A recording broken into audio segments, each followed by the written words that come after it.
नमस्कार, मैं अंजना और आप देख रहे हैं न्यूज सर्कल। आइए बढ़ते हैं आज की बड़ी खबर की ओर। बीते 24 घंटे में कोरोना से 4 मौतें। देश में अब तक 113 लोगों की जान गई। 32 राज्यों केंद्र शासित प्रदेशों में 6,483 एक्टिव केस। देश में कोरोना के नए वेरिएंट से मरने वालों की संख्या तेजी से बढ़ रही है। बीते 24 घंटे में 4 मौतें हुई है। महाराष्ट्र में 2 और दिल्ली केरल में एक मरीज ने जान गंवाई है। स्वास्थ्य विभाग के मुताबिक जनवरी 2025 से अब तक कोरोना से 113 की मौत हुई है। मरने वालों की संख्या सबसे ज्यादा केरल में 36 और महाराष्ट्र में 31 है। दिल्ली में भी 13 मौत हुई है। देश के 32 राज्य केंद्र शासित प्रदेशों में कोरोना के 6,483 एक्टिव केस हैं। सबसे ज्यादा मामले केरल में 1,384 मामले हैं। गुजरात में 1,105 और पश्चिम बंगाल में 747 एक्टिव केस है। मंगलवार को 163 नए केस सामने आए हैं। उत्तर प्रदेश सरकार ने कोविड-19 के बढ़ते मामलों को देखते हुए सावधानी बरतने का निर्देश जारी किया है। प्रमुख स्वास्थ्य अधिकारियों ने सभी अस्पतालों को जरूरी दवाएं, पीपीई किट, जांच सुविधाएं, isolation bed, oxygen cylinder, ICU और वेंटिलेटर जैसी सुविधाओं को तैयार रखने को कहा है। सोमवार को नागालैंड में कोरोना का पहला केस सामने आया। दीमापुर में केस दर्ज हुआ है। स्वास्थ्य अधिकारी ने बताया कि मरीज में हल्के लक्षण हैं और वह फिलहाल घर में आइसोलेशन में है। डॉक्टर उसकी कड़ी निगरानी कर रहे हैं। स्वास्थ्य विभाग ने अस्पतालों को कोविड-19 और इन्फ्लुएंजा के लक्षणों वाले मरीजों को इलाज करते समय जून 2023 में जारी की गई कोविड गाइडलाइन पालन करने के निर्देश दिए गए हैं।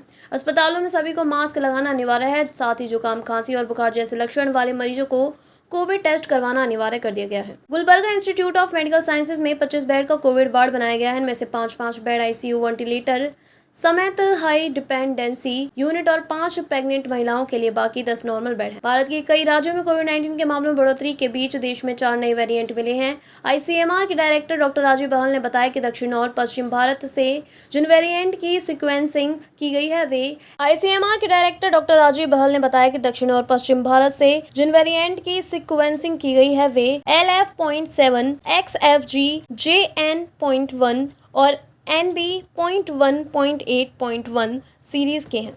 बाकी जगहों से नमूने लेकर सीक्वेंसिंग की जा रही है ताकि नए वेरिएंट की जांच की जा सके। मामले बहुत गंभीर नहीं है, लोगों को चिंता नहीं, बस सतर्क रहना चाहिए। वर्ल्ड हेल्थ ऑर्गेनाइजेशन WHO ने भी इन्हें चिंताजनक नहीं माना है। हालांकि निगरानी में रखे गए वेरिएंट के रूप में कैटेगराइज किया है। चीन सहित एशिया के दूसरे देशों में कोविड के बढ़ते मामलों में यही वेरिएंट दिख रहा है। NB.1.8.1 के A435S, V445H और P478I जैसे स्पाइक प्रोटीन म्यूटेशन अन्य वेरिएंट की तुलना में तेजी से फैलते हैं। इन पर कोविड के खिलाफ बनी इम्यूनिटी के भी असर नहीं होता है। भारत में कोविड का JN. वेरिएंट सबसे आम है। टेस्टिंग में आधे से ज्यादा सैंपल में यह वेरिएंट मिलता है। इसके बाद BA.2 26% और ओमिक्रॉन सबलाइनेज 20% वेरिएंट के मामले भी मिलते हैं। JN.1 ओमिक्रॉन के BA.2.86 का एक स्ट्रेन है। इसे अगस्त 2023 में पहली बार देखा गया था। दिसंबर 2023 में WHO ने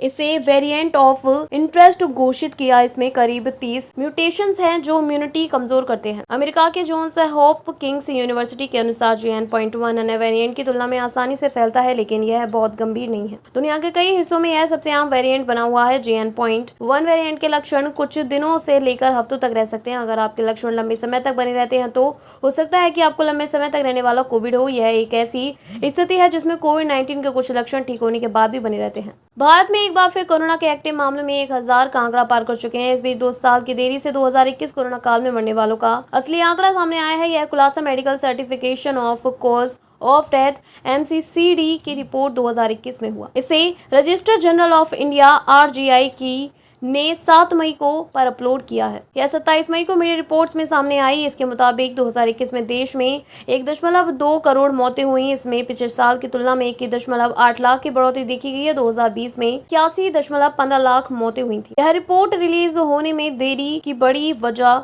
MCCD के प्रावधानों का सख्ती से इम्प्लीमेंटेशन न होना है। वहीं राज्यों में सभी अस्पतालों का MCCD में शामिल नहीं होने से मौतों को पूरा आंकड़ा समय से मिलने में देरी हुई, जिसे उत्तर प्रदेश में 2316 अस्पताल लेकिन सिर्फ 872 रिपोर्ट भेजते हैं। ऐसे ही तेलंगाना में 7371 अस्पतालों में सिर्फ 706 रिपोर्ट करते हैं।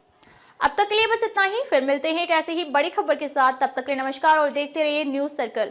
अगर आपको वीडियो पसंद आई हो तो लाइक करें व शेयर करें। ऐसे लेटेस्ट अपडेट पाने के लिए बेल आइकन प्रेस करना ना भूलें। अगर आप हमें फेसबुक या फिर इंस्टा के माध्यम से देख रहे हैं तो हमारे पेज को फॉलो जरूर करें। धन्यवाद।